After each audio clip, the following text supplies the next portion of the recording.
Bonjour à tous, aujourd'hui on reçoit Adrien qui travaille pour Coppert et donc on va parler PBI. C'est un truc, ça faisait vraiment longtemps que j'avais envie de vous parler sur comment est-ce que nous on fait dans notre serre la PBI.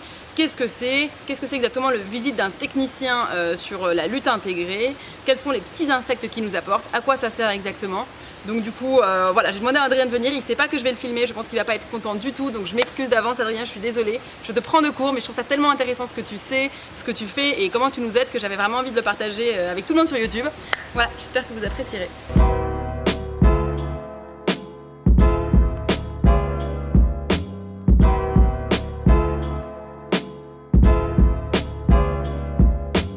Donc Coppert, c'est une entreprise hollandaise qui fournit des solutions naturelles, des solutions de pollinisation également, avec des bourdons pollinisateurs. L'objectif, c'est de protéger une plante de façon naturelle. Donc on travaille avec de nombreux producteurs, donc beaucoup de maraîchers sous serre, sous abri plastique également, en extérieur, ça se développe. C'est vraiment une démarche qui s'inscrit dans la durée, donc qui existe depuis 50 ans et chaque année on trouve de nouvelles solutions, on comprend mieux les équilibres, donc on peut apporter des réponses plus précises, toujours en respectant l'équilibre.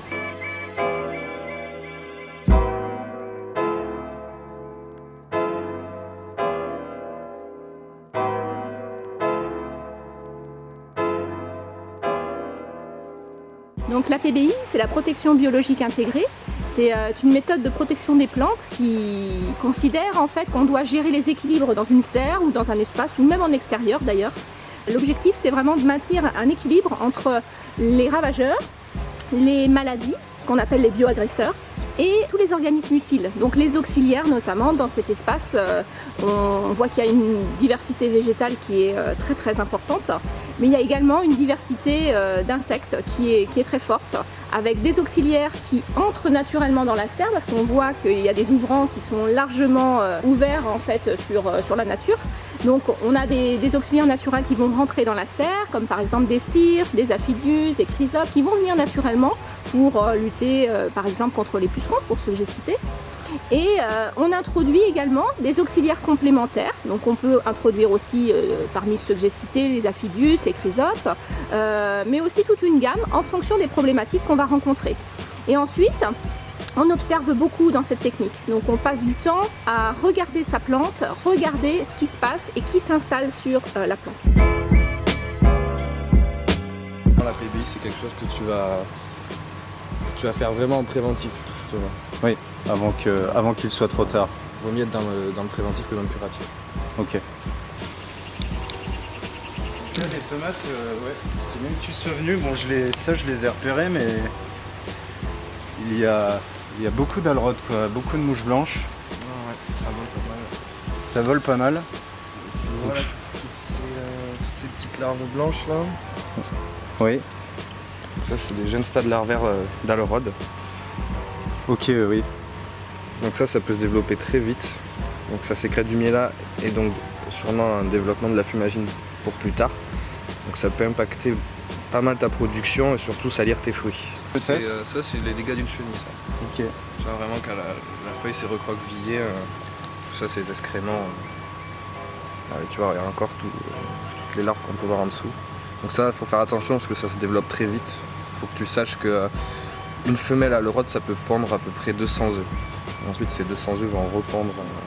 200 œufs, puis 200 œufs, etc. Oui. Voilà, t'as un macrolophus. Ah, Donc ça, c'est vraiment l'auxiliaire numéro 1 en tomate, et qu'on utilise surtout pour la tuta absoluta et aussi pour l'alrode.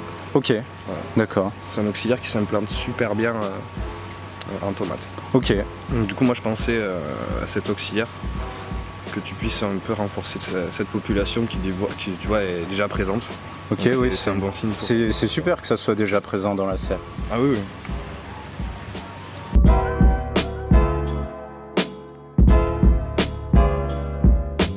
C'est vrai qu'Adrien, il rassure pas mal quand il vient sur place parce qu'il voit des ravageurs qu'on ne voit pas forcément et il aide à mettre un plan d'action en place contre justement ces ravageurs.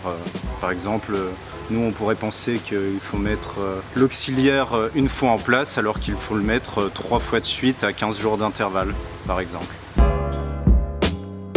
Donc Coppert fournit donc les auxiliaires qui sont proposés en fait dans des conditionnements adaptés.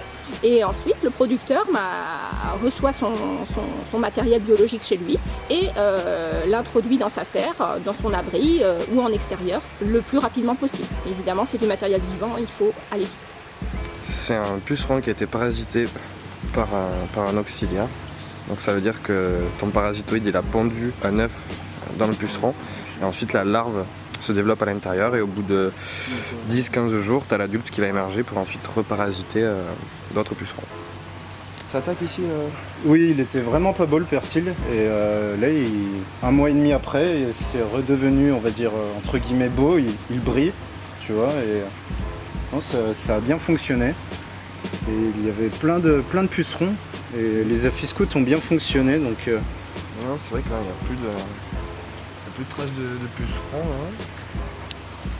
Là. Ouais, les petites mouches blanches là. Les mouches blanches, donc c'est des alerodes.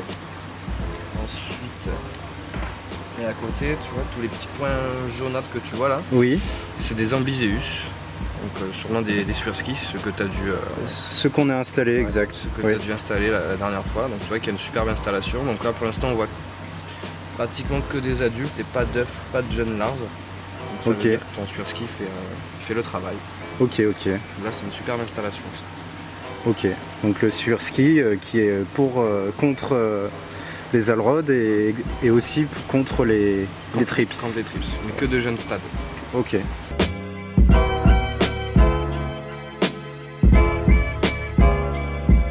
Du coup, ce qui est super cool quand Adrien vient dans la serre, c'est qu'au passage, il nous forme, parce que ce métier-là, c'est vraiment un métier à part entière, et nous, on n'a pas le temps de bien connaître tous les insectes. Il nous donne des bons conseils, comme tout à l'heure, tu m'as dit, attention, coupe pas tes feuilles de tomates avant de mettre les macros de plus, parce que du coup, ils s'installent dans les feuilles du bas, etc. Donc moi, ce genre de conseils, c'est exactement ce que je recherche, et c'est pour ça que c'est cool qu'il y ait quelqu'un qui vienne sur place. Et il nous fait du training, par exemple, on a des petits panneaux bleus et des petits panneaux jaunes. C'est pas complètement décoratif, sinon vous imaginerez bien qu'on aurait choisi bleu et vert comme les couleurs des sourciers. Non, en fait, ces panneaux-là, ça nous sert de... Alors tu m'arrêtes si je me trompe. Ça nous sert de thermomètre dans la serre pour savoir quels sont les insectes qui sont présents. C'est pas vraiment un piège, ça va pas nous enlever tous les insectes, c'est vraiment juste pour savoir quelle est la population qui est là en ce moment. Donc du coup, voilà, on les installe assez séparés pour savoir même à quel endroit de la serre il y a tel ou tel insecte. Donc ensemble, on va venir, on va le regarder et ça va nous dire, tiens, il y a tel insecte ou pas. T'as un peu plus rond, t'as un petit peu d'alrode aussi, un petit peu de mouchiaride, donc là pour le moment il n'y a pas... Oh, voilà. Tout va bien. Je continue à surveiller. Je continue à surveiller, d'accord docteur, merci. Merci beaucoup de la visite docteur. Et comme toujours. Moi j'aime bien quand tu viens et que tu nous dis que notre serre elle est en bonne santé, ça me fait toujours plaisir. Très belle votre serre, regarde. Oh, merci.